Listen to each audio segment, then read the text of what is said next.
প্রত্যেকটা মানুষের ভালো সময় কিংবা খারাপ সময় আসে। এই দুইটা সময় যে কারোর জীবনে চলে আসে হঠাৎ করে।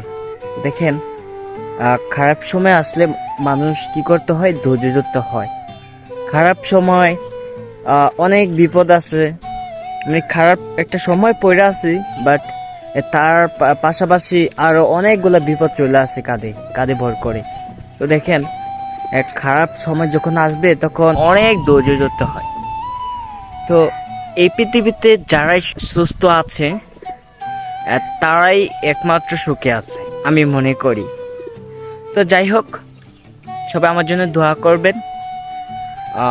একটু খারাপ সময় দিয়ে আমার লাইফটা এখন বর্তমানে পার হচ্ছে। চেষ্টা আছি, অনেক পরিশ্রম করতেছি। আশা করি এই পরিশ্রমে যাত্রায় ইনশাল্লাহ আমার ভালো সময় অতি শীঘ্রই চলে আসবে। তো প্রিয় বন্ধুরা, আপনারা যারা আমাকে সাপোর্ট করেন, আপনারা যারা আমাকে এত এত সাপোর্ট করেন, আপনাদের জন্য দোয়া এবং শুভকামনা রইল। সবসময় যদি সৃষ্টিকর্তা আপনাদেরকে সুস্থ এবং ভালো রাখে। তো সবাই ভালো থাকবেন। আসসালামু আলাইকুম।